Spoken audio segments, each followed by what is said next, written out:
सुप्रभात बच्चों। माँ शारदा विद्या भारती के ऑनलाइन क्लास में आपका पुनः स्वागत है। आज हम लोग हिंदी व्याकरण में वर्ण विचार की चर्चा करेंगे और पिछले वीडियो में भी वर्ण विचार की चर्चा कर रहे थे, जिसमें हम पढ़े थे कि वर्ण क्या होता है, वर्णमाला क्या होता है। वर्ण जिसका खंडिया टुकड़ा नहीं किया जाए। वर्णमाला वर्णों के उच्चारण समूह को वर्णमाला कहते हैं। वर्ण दो प्रकार के होते हैं, स्वर वर्ण और दूसरा व्यंजन वर्ण। यहां तक हमने पढ़ा था। वर्ण हिंदी वर्णमाला में वर्णों की कुल संख्या 52 होती है और 52 वर्ण को हम लोग काउंट किए थे, उसके बारे में जाने थे कि आखिर कौन कौन सा वर्ण होता है।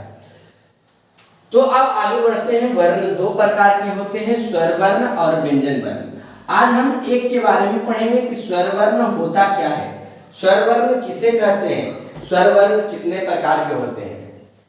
जितना भी चर्चा आज करेंगे हम स्वर वर्ण की चर्चा करेंगे। तो स्वर वर्ण सबसे पहले क्या होता है, बात करते हैं कि स्वर वर्ण होता क्या है। स्वर वर्ण क्या होता है? स्वर वर्ण किसको कहते हैं? वैसा वर्ण जिसके उच्चारण में किसी दूसरे वर्णों की सहायता नहीं लेनी पड़े। यानी दो वर्ण है, एक स्वर वर्ण और एक व्यंजन वर्ण। किसी दूसरे की सहायता नहीं लेंगे, यानी किसका नहीं लेंगे? व्यंजन वर्ण की सहायता नहीं लेंगे, केवल स्वर वर्ण अपना उच्चारण करेगा।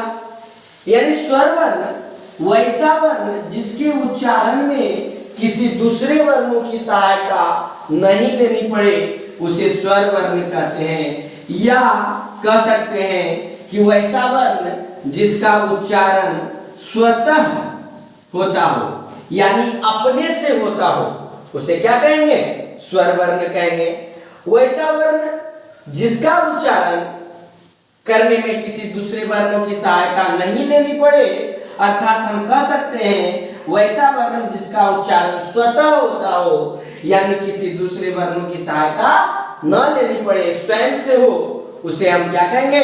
स्वर वर्ण कहेंगे। 52 वर्ण है। 52 वर्ण में से 11 ऐसे वर्ण हैं जिसे स्वर वर्ण की श्रेणी में रखा गया है। 52 वर्ण में से 11 ऐसे वर्ण हैं जिन्हें स्वर वर्ण की श्रेणी में रखा गया। तो बच गए कितना? 52 11, 1 5 में से 1 गया तो 4, 41। 41 के विषय में आगे पढ़ेंगे हम। व्यंजन वर्ण में कुछ को अलग कैटेगरी में बांटे हैं, तो 41 के बारे में बाद में पढ़ेंगे। आज पढ़ेंगे केवल 11। यानी आपसे पूछा जा सकता है स्वर वर्ण के विषय में कि हिंदी वर्णमाला में कुल कितने स्वर वर्ण हैं? तो 11 हैं। कौन कौन है? 11। तो आइए 11 की चर्चा करते हैं। ओ, आ, ह्रस्वई, दीर्घई, ह्रस्व, दीर्घऊ, री, ए, ऐ, ओ, औ, अन, अ। लेकिन अन और अह नहीं होता है, 11 मात्र बोले।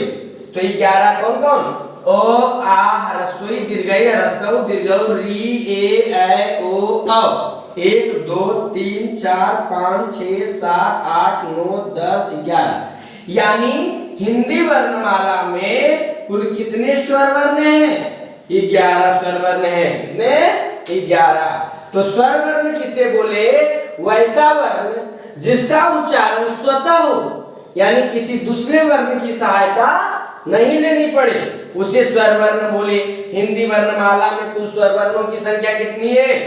11। अब 11 को अलग अलग कैटेगरी में बांटा गया है, अलग अलग प्रकार में विभाजित किया गया है। तो हम पढ़ेंगे कि स्वर वर्ण को 3 भागों में बांटा गया। एक ह्रस्व स्वर, एक दीर्घ स्वर और तीसरा संयुक्त स्वर। ह्रस्व स्वर, दीर्घ स्वर और संयुक्त स्वर, 3 प्रकार के स्वर वर्ण होते हैं। एक और होता है प्लुप्त स्वर। प्लुप्त स्वर, लेकिन इसे हम व्याकरण दृष्टिकोण से नहीं पढ़ते हैं, इसके बारे में भी हम थोड़ा सा चर्चा आपको अंतिम में कर लेंगे। लेकिन स्वर वर्ण 3 प्रकार के होते हैं, ह्रस्व स्वर, दीर्घ स्वर और संयुक्त स्वर। तो आइए सबसे पहले हम ह्रस्व स्वर की चर्चा करें। किसका करते हैं? ह्रस्व स्वर। ह्रस्व स्वर किसे कहते हैं? वैसा स्वर वर्ण, इस स्वर वर्ण का प्रकार है ह्रस्व स्वर। तो आइए, वैसा स्वर वर्ण जिसके उच्चारण में बहुत कम समय लगे, बहुत कम, जैसे अ से लेके औ तक आप उच्चारण करके देखिए। हम आपको बताया थे शुरू क्लास में उच्चारण करने के लिए, ओ, आ, ह्रस्वई, दीर्घई, ह्रस्व, दीर्घऊ, री, ए, ऐ, ओ, औ। किसी में बहुत ज्यादा समय लग रहा है, किसी में मीडियम, मध्यम, मतलब थोड़ा सा समय ज्यादा लग रहा है, किसी में बहुत कम समय लग रहा है, इन 11 में। तो हम चर्चा कर रहे हैं ह्रस्व स्वर किसको बोले? वैसा स्वर वर्ण, यानी स्वर वर्ण का वैसा प्रकार जिसके उच्चारण में बहुत कम समय लगे, यानी तुरंत हो जाए, उसे हम क्या कहेंगे? ह्रस्व स्वर बोलेंगे। जैसे ह्रस्व स्वर का क्या हो जाएगा? अ को ले लीजिए, यह ह्रस्व स्वर है। ह्रस्वई को ले लीजिए, यह ह्रस्व स्वर है। दीर्घ ह्रस्व को ले लीजिए, यह ह्रस्व स्वर है। री को ले लीजिए, यह ह्रस्व स्वर है। अ, ह्रस्वई, ह्रस्व, री, इसका उच्चारण जब हम करते हैं तो बहुत तेजी में होता है, यानी वैसा स्वर वर्ण जिसका उच्चारण करने में बहुत कम समय लगे, उसे ह्रस्व स्वर कहते हैं। जैसे क्या हो जाएंगे? अ, ह्रस्वई, ह्रस्व, री। ऐसे भी अ और री को छोड़ दिया जाए तो ह्रस्वई, ह्रस्व लग जाता, ह्रस्व, यानी कि ये चारों क्या है? ह्रस्व स्वर हैं, जिसके उच्चारण करने में हमें क्या होती है? बहुत कम समय लगता है। दूसरा जब हम चर्चा करेंगे, या आपको पूछा जा सकता है एक क्वेश्चन यहाँ से कि हिंदी वर्णमाला में ह्रस्व स्वर जो वर्ण है उसकी कुल संख्या कितनी है? तो टोटल 4। कितना है? 4। अ, ह्रस्वई, ह्रस्व और री। अब आगे चलते हैं दीर्घ स्वर की ओर। किधर चले? दीर्घ स्वर। दीर्घ स्वर किसको बोलते हैं?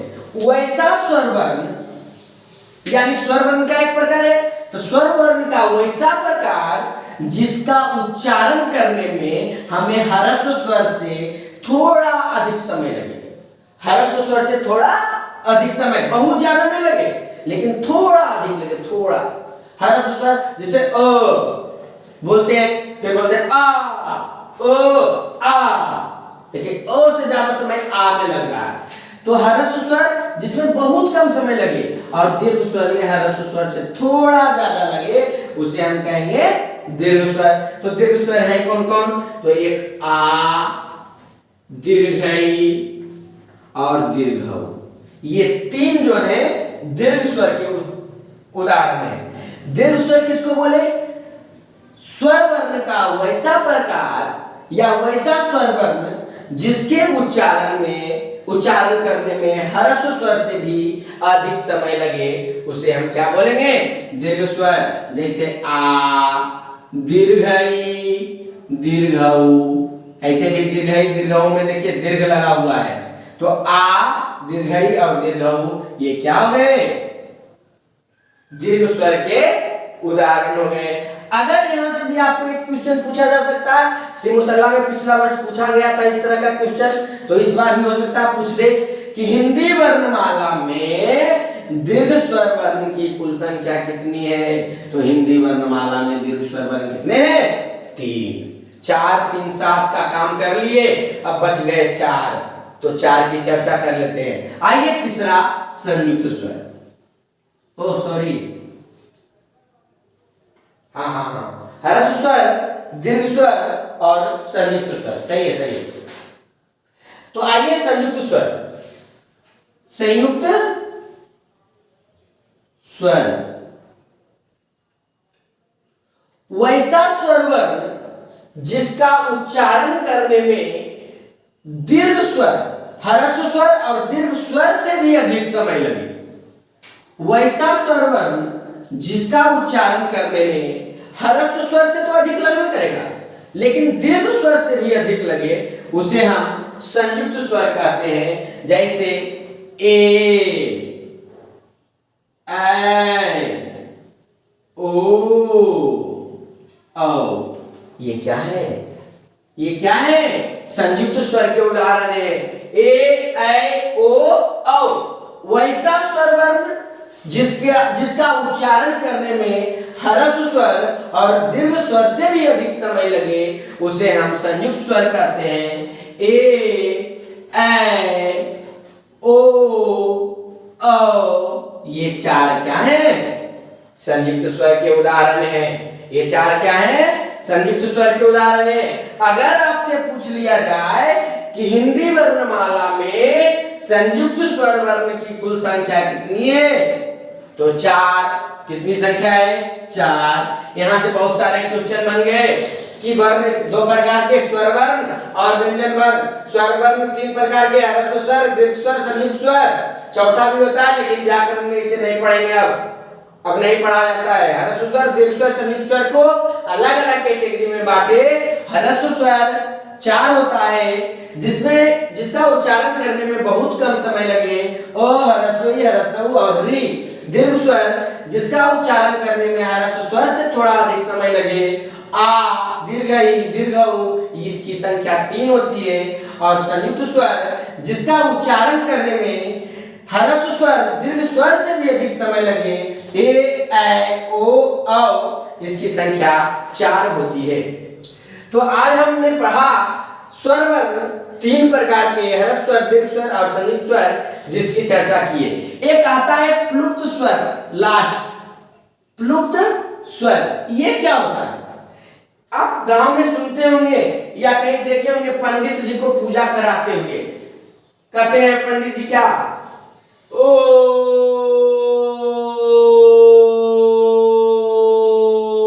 बहुत बहुत समय लेते हैं, बहुत समय लेते हैं। उसी को हम लोग प्लुप्त स्वर कहते हैं। यानी संयुक्त स्वर दीर्घ स्वर से तिगुना चौगुना समय लगता है उसको उच्चारण करने में, उसी को कहते हैं प्लुप्त स्वर। ये गांव के पंडित जी वगैरह होते हैं या शहर में भी जो भी पूजा कराते हैं, उनका इसी तरह का मंत्र होता है। ये संस्कृत भाषा में लगभग बोली जाती है, समझ गए? इसका हिंदी में प्रयोग नहीं किया जाता है, उसी को कहते हैं हम प्लुप्त स्वर। तो आज हमने पढ़ा बच्चों कि वर्ण दो प्रकार के, स्वर वर्ण, व्यंजन वर्ण। स्वर वर्ण ह्रस्व स्वर, दीर्घ स्वर, संयुक्त स्वर। स्वर वर्ण को 3 भागों में बांटा गया और तीनों की चर्चा बारी बारी से हमने किया। अब अगला क्लास में हम पढ़ेंगे कि व्यंजन वर्ण क्या होता है, व्यंजन वर्ण के कितने प्रकार होते हैं। इस तरह से पढ़ते रहिए। धन्यवाद।